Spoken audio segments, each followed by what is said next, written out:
ನಮಸ್ಕಾರಗಳು. ಏನು ಹೇಳೋಕ್ಕೆ ಬಂದಿದ್ದೀನಿ ಅಂತಂದರೆ, ಉಪ್ಪುಪೇಟೆಯಲ್ಲಿ ಸಿಕ್ಕಾಪಟ್ಟೆ ಬೀದಿ ನಾಯಿಗಳ ಹಾವಳಿಯಾಗಿದೆ. ಇದಕ್ಕೆ ಪ್ರತ್ಯಕ್ಷ ಸಾಕ್ಷಿ ನಾನೇ ಆಗಿದ್ದೀನಿ. ನಾನು ಕಳೆದ ತಿಂಗಳು ಟ್ಯೂಷನ್ ಮುಗಿಸ್ಕೊಂಡು 8:30 ರಾತ್ರಿ ಮನೆಗೆ ಹೋಗುವಾಗ 2 ನಾಯಿಗಳು ನನ್ನ ಮೇಲೆ ಅಟ್ಯಾಕ್ ಮಾಡಿದ್ದಿತ್ತು. ತಲೆಗೆ ಹೆಡ್ ಇಂಜುರಿ ಆಗಿ, ಕೈ ಫ್ರ್ಯಾಕ್ಚರ್ ಆಗಿ, ಕಾಲು ಮೂಳೆ ಮುರಿದು ಆಗಿದೆ. ಇದಕ್ಕೆಲ್ಲ ಕಾರಣ ಯಾರು ಅನ್ನೋದನ್ನು ನಮಗೆ ಯಕ್ಷಪ್ರಶ್ನೆ ಆಗೋಗಿದೆ.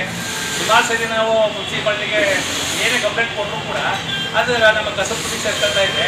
ದಯಮಾಡಿ ಇದಕ್ಕೆ ಸಂಬಂಧಪಟ್ಟವರು ನಾಯಿಗಳನ್ನು ಹಿಂಸೋ ವ್ಯವಸ್ಥೆ ಮಾಡಬೇಕು.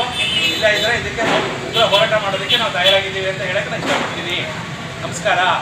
ಮತ್ತು ನಿನ್ನೆ ಒಂದು ಘಟನೆ ನಡೆದಿದೆ.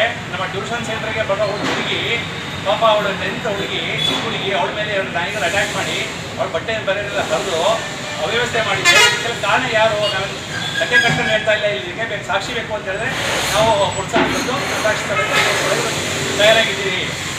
ದಯಮಾಡಿ ಇದಕ್ಕೆ ಒಂದು ವ್ಯವಸ್ಥೆ ಮಾಡಿಕೊಡ್ಬೇಕು ಅಂತ ಹೇಳಿ ನಾನು ನಮ್ಮಲ್ಲಿ ಕಳಕಳಿ ಕೇಳ್ತಾ ಇದ್ದೀನಿ. ಸರ್, ಪ್ರಾಣಿ ದಯಾ ಸಂಘರು ಮತ್ತು ಪರಿಸರ ಪ್ರೇಮಿಗಳು ಇದು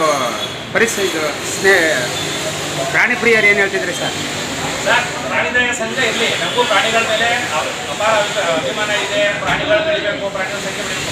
ಆದರೆ ಮನುಷ್ಯನ ಪ್ರಾಣಿಗಿಂತಲೂ ಕೀಳಾಗ್ಬಿಟ್ಟಿರೋದು ನಮಗೆ ಬಹಳ ಬೇಕಾದ ಸಂಗತಿಯಾಗಿದೆ. ಯಾಕಂದರೆ ಮನುಷ್ಯನ ಪ್ರಾಣಕ್ಕೆ ಬೆಲೆನೇ ಇಲ್ವಾ? ಪ್ರಾಣಿಗಳಿಗಿಂತ ಮನುಷ್ಯ ಕೀಳಾಗುತ್ತಾ ಅನ್ನತಕ್ಕಂಥದ್ದು ನಮಗೆ ಒಂದು ಸಮಸ್ಯೆ ಆಗಿದೆ ಸರ್. ದಯಮಾಡಿ ಇದಕ್ಕೆ ಉತ್ತರ ಕೊಡಬೇಕು ಅಂತ ಹೇಳಿ ನಾನು ಕೇಳ್ತಾ ಇದ್ದೀನಿ.